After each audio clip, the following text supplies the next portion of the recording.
arm's only at about 20, I don't know, 23, 24 feet.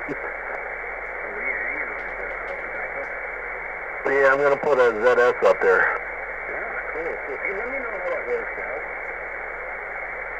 Yeah, that's the game anyway. It's going to try it. It's not going to be perfect, so to speak. I mean, it's not going to go out.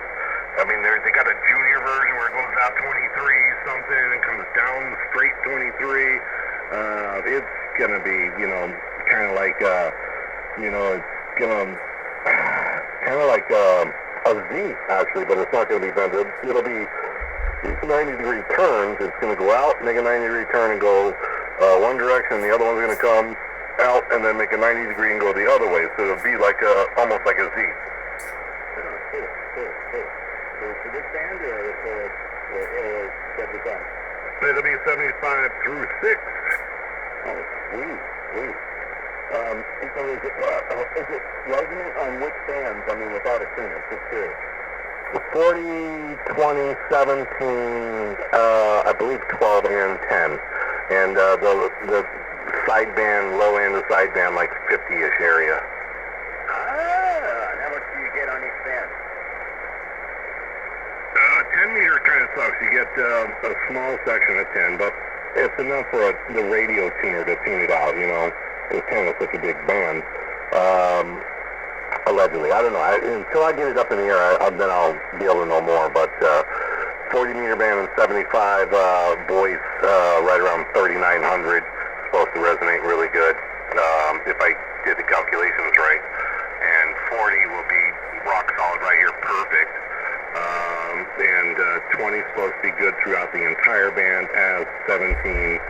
And I want to say it's 12 and 10, but 10 is only about maybe, I don't know, 100 Ks.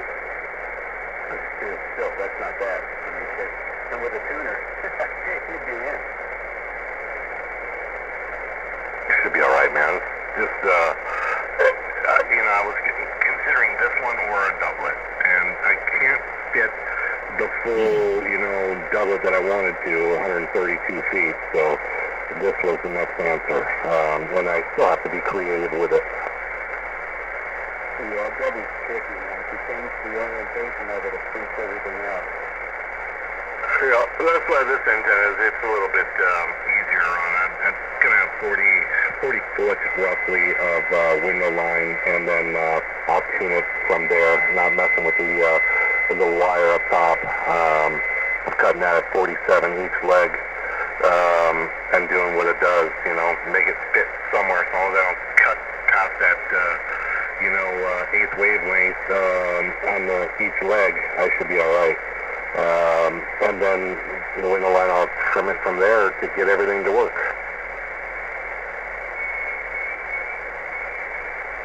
Yeah, I mean, you've got a whole lot more room than I can. That's the same shit. And if you can make the big one work, I might be able to make the little one work over here. Ain't much I can do regardless, because I'm going to come over that thing no matter what, because the other frequency from the provider that I'm using. Is so close to this frequency and 80 meters as well, so that'll be cool. Matter of fact, I'll just flip it out. Yeah, well, it is what it is. I guess you got to schedule a time, right? Yeah, that's kind of what we're doing here. I don't think anybody's online right now. They may be screaming at me, but it's like, I gotta have my time, damn it. Yeah. You're not knocking the internet out there. You're good, man. You got a great signal, that power level. Yeah, and you're selling that dipole, though, so that's working, man. Yeah? It's actually... The dipole does it at 15 to 20 watts. It doesn't matter. For some reason it does. It still takes it out. So, no, I'm on the vertical. Yeah.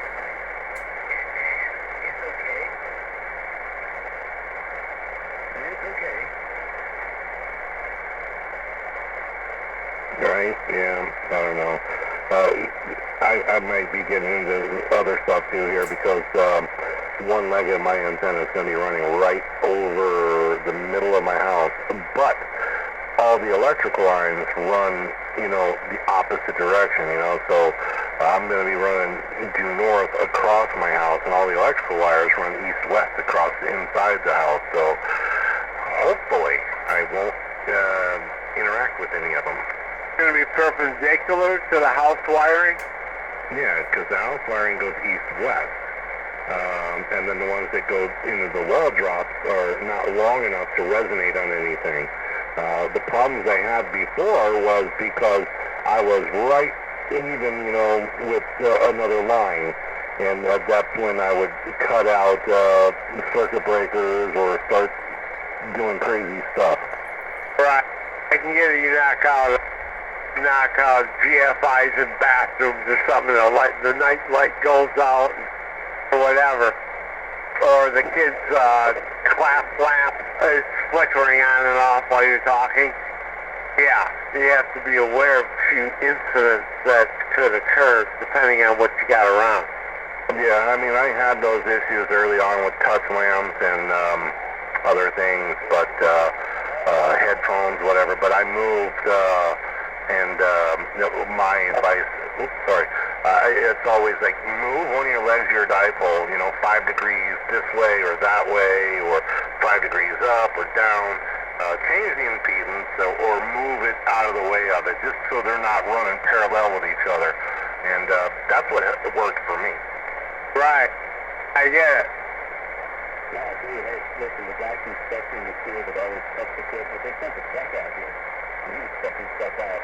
And he said, listen, I'm going to go outside and introduce you standing out there. If you want to, run in there and go ahead and use your radio. I did it. He said, you took out everything from the box to your house. He goes, I can't help you, man. He said, right. My God. All that wiring on the roof. Willing to bet that wherever their amplifier is, they've got a bad open there. And maybe you're just close enough to it to take that amplifier out. I wouldn't be too surprised if you're not only taking yours out, but you're taking your neighbor's out too. Oh yeah. Technically, it's not. That's the weird part. No, he says what it is you're resetting your modem, because what it's doing is it's interrupting the frequency. Because your frequency here is like 5.8 megahertz for the upstream, and I'm transmitting up 7.2, which is pretty damn close. And with anything more than 500 watts, it whacks it quick. I wouldn't imagine it would do that at only 2 megahertz, though. That's strange. I'm warning you up front because let me explain to you. While his road second opens and he did, he checked everything there, he scanned on down the line and everything, so I mean, I watched him do it. I was here, and it was like, no, he goes, I suggest you go to Verizon because they're at around 120 megahertz, same line. Alright, so I've got the amplifier, that's what it's called, right, Mark, where all the people's houses plug into it, and it's got cooling pins on it, wherever. I assume it's an amplifier up there. It's right in my backyard, right about, I would say, less than 20 feet away from the end of my dipole. And it's right there, and that's Spectrum. And then right underneath that one is whatever that WOW is. I forgot who the hell they are. But theirs is right underneath that, and I have not gotten into anything. And all the Frontier, it used to be Verizon, it's Frontier now, that's all underground over here, so I have not affected any of that. No. Frontier here. Frontier and fiber optic would be perfect. It would not interfere at all. But he told me straight up, because it doesn't matter what you do, man. He goes, you're going to get into it. My problem is that my amplifier is not on the pole, it's on the ground. And all the lines are running underground. I gotcha. Oh yeah. Yeah, I mean, I use Starlink. I cut the cable. I literally cut the cable. I'll take a picture of that and show that to you. I cut it right off where the little attached to the house, or the little loops, I cut it right there and threw it over towards the pole and reached up as high as I could and snipped it. I literally cut the wire. What does Starlink cost you, too much, man. $120.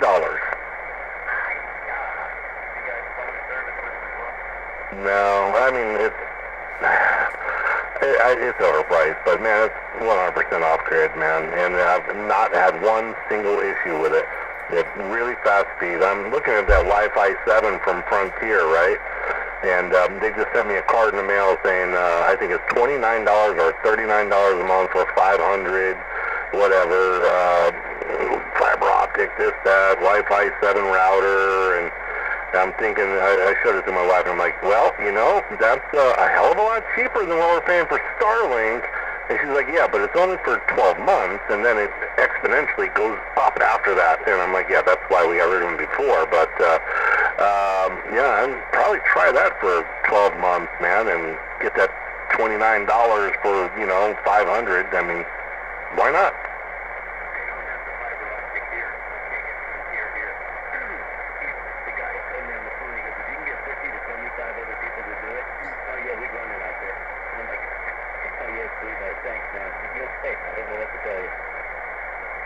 Now, AT&T does a thing with DirecTV, and that was pretty inexpensive, too, because we were going to go that route initially, but I always worried that, you know, if I put, one of those little satellite dishes up, you know, I'm going to get into that, and then I realized, oh, well, that's up in the gigahertz, man. I ain't going to touch that at all. Well, I'm checking with WOW. WOW can't tell me what their upstream is, but I imagine there's got to be different than, you know, the spectrum that they're using the same lines, right? No, mine are separate lines, man. I've got one above the other, and then a telephone, obviously, is above that. But Verizon used to have, you know, the stuff too, but they sold all their cable in my neighborhood to Frontier. Yeah, that's what happened over here, but they aren't running it over here. I can't even get Verizon without having a line put in.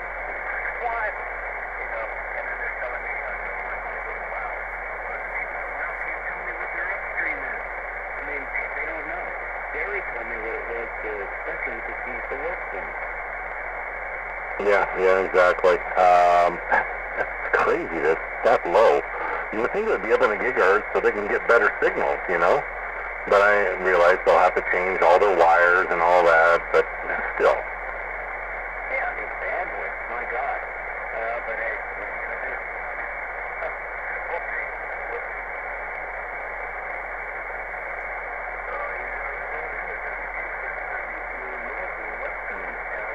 Here we go.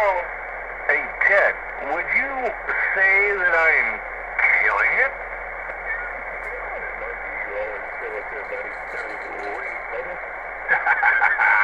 Roger that, man. And may I add, you are killing it down here in Mad Beach. Killing it.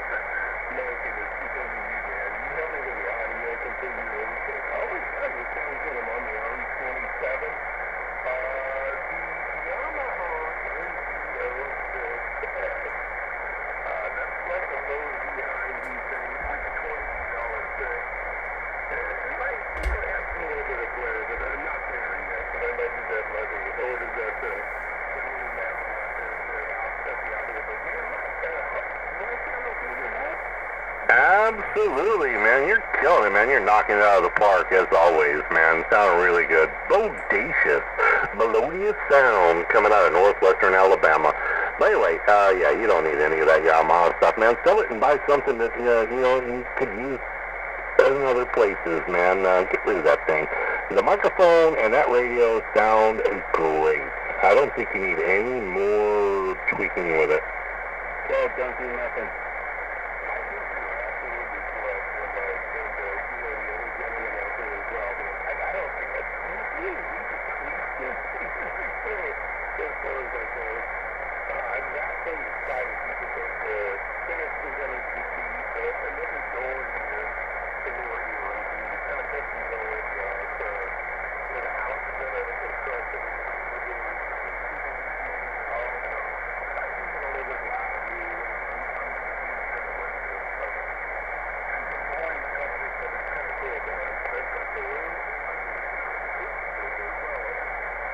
Yeah, absolutely.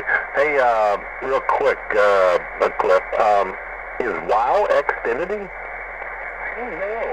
I haven't found out exactly who's got it now. But, there was a time when WOW had TV over here and it was on satellite dish. So I don't know, man. Now they're on cable, so I don't know what's up. Yeah, because whoever Xfinity is, I don't know if that's, I think Xfinity is actually Spectrum. I think that's what that is. But yeah, I can see right now, I'm seeing their 62 and 55 and 56, that's their uploads. That's the speed, right? No, that's the frequency of their uploads. That might help. Yeah, it's the 62, yeah, it's 6, let me count these zeros, man. 1, 2, 3, 621 million hertz. What is that? What does that translate to? 6 megahertz? Is it going to be 6 to 600 or 60? Yeah, I don't know. Yes, that's 6 megahertz is what, so Xfinity, I believe, is Spectrum. So that's where we're at here. It's like, I think it's 5.7 or something like that. It's like 7 between. Yep, it goes literally from 5.5 as the lowest to 6.2. So that's their frequencies of their cable modem. Huh, how about that? Yeah, that's Spectrum. So, but WOW, I don't know who owns them. Yeah, so WOW is different then, right? I don't know. I'm trying to find out who owns WOW. It's either Cox or Xfinity.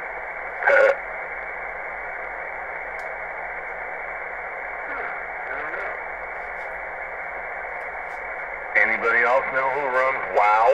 It used to be Knology, now it's WOW. Anybody know who owns them?